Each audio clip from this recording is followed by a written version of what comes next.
Hi everybody, happy Friday. I'm so glad to be here with you guys today, and I'm excited to be back on video with you all today. So this week we were talking about how to shift out of skepticism. On Tuesday I talked to you about how important it is to take account of the things that you are practicing, the things that you are in a habit of doing, the things that you do by default. And one of the things that I called to the table was practiced skepticism. And what that looks like is always responding with a doubtful statement. So thinking, I don't know how this is going to work. Things are always going wrong. I don't know how I'm going to afford this. I don't know how I'm going to ... I don't think this is going to work out. I don't believe this deal is going to go through. It's always something. That kind of thinking and talking is practice behavior. And some of us are in such a habit of setting ourselves up to buffer for disappointment. And so because we're buffering for disappointment, we have a tendency to go straight to the worst case scenario, to catastrophize in advance, almost as a defense mechanism to prepare ourselves to be let down. And what that does is it also creates an environment where we are not compelled to thrive. We are not compelled to put our all into it, because if we're already expecting to be disappointed, then we're not going to invest the time, we're not going to invest the energy, we're not going to take the risks that we take the opportunities that we have access to, because we are going to look at them as huge risks, and we're going to talk ourselves out of taking the next step. And so I want to talk to you today about how to shift out of skepticism. And so the first thing that I want to tell you that you should do is to create a juxta-belief. So I don't know if you've ever heard of the term juxtaposition. I love it because I love words that have lots of ways you can move your mouth to say it's juxtaposition. You just really get your tongue involved in that one. And so I like words like that. It makes me happy. And so a juxtaposition is when you are putting two things side by side to compare how different they are, or to create a contrasting effect. So we see this in books like the Emily Dickinson book that says it was the best of time, it was the worst of times, right?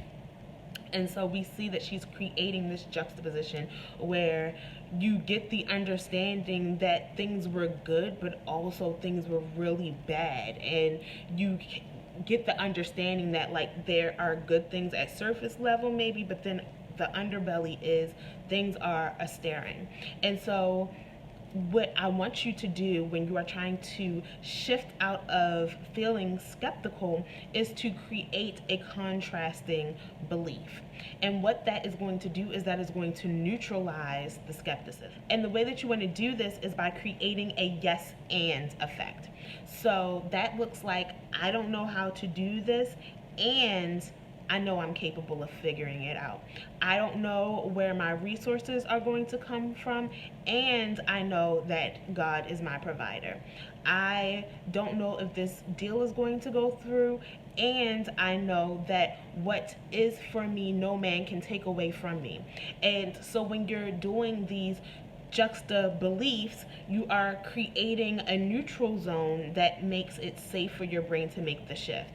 I was listening to the Life Coach School by Brooke Castillo. She has a ton of phenomenal work, a great body of work on mindset and thought.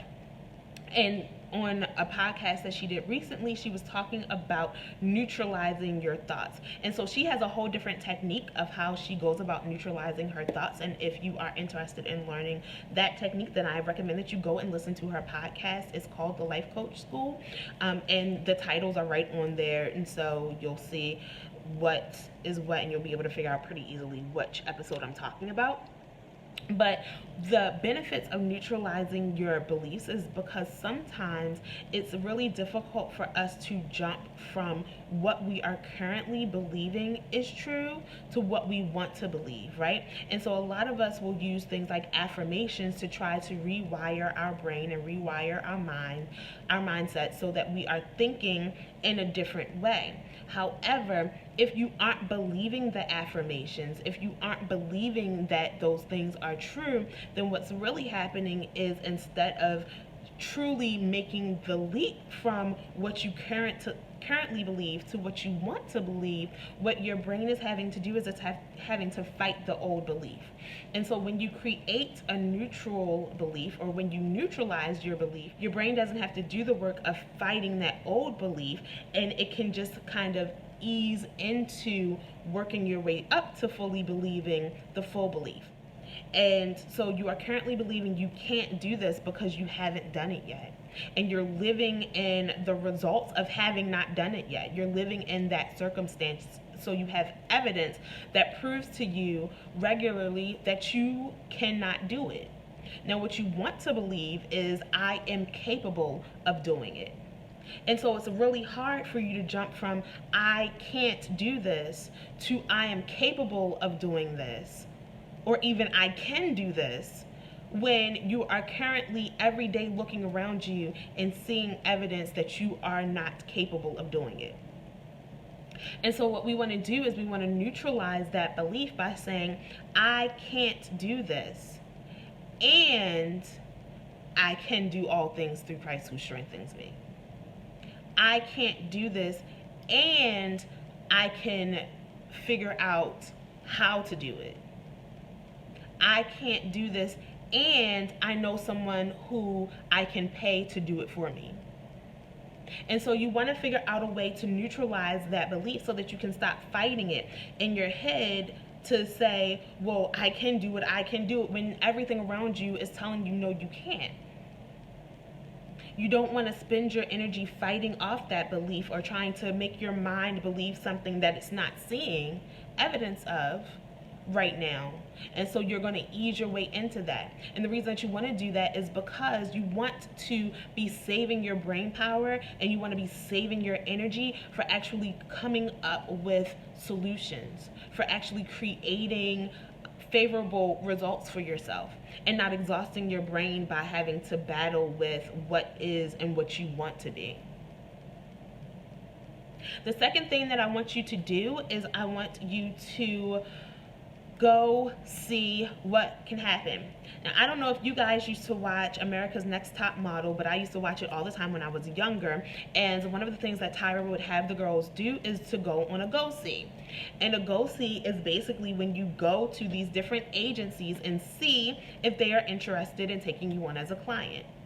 And I want you to do the same thing with your possibilities. I want you to go on a go-see. And so whenever there is a opportunity that presents itself that seems like it's going to be a right fit, but you're having doubts, you're skeptical, go see what will happen. I tell my clients all the time, there's very little in this life that we can't undo. There's very little in this life that we can't figure out how to reframe, redirect, reshape, or redo if we need to. But not doing anything keeps you stuck. And so I want you to start doing a go-see with your possibilities. None of us are able to predict the future. At least nobody that I know is capable of truly predicting the future. And if you are capable of predicting the future, go ahead with your bad self. But most of us would not claim to be able to predict the future. And yet in our brains, we're going to these catastrophic situations and we're believing that we are being vigilant when we don't step out on faith and do the thing.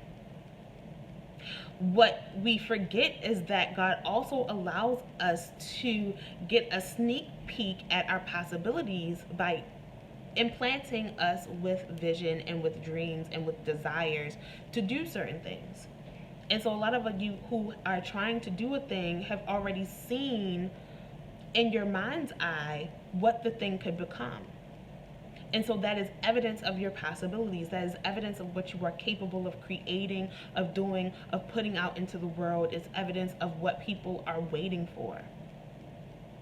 And so you need to start taking the next step by going on a go-see and exploring your possibilities. Become a practitioner of your possibilities.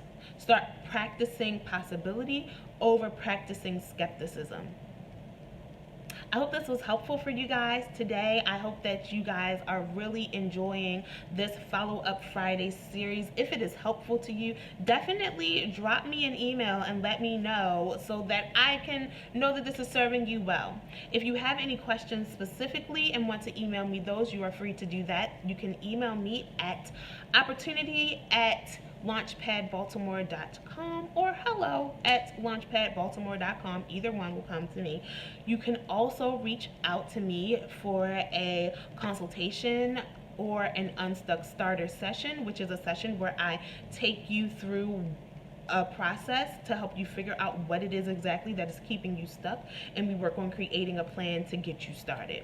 You can do that by going to bit.ly/launchmylife. That is bit.ly/launchmylife, and I would love to jump on a call with you so we can set up a time to get started.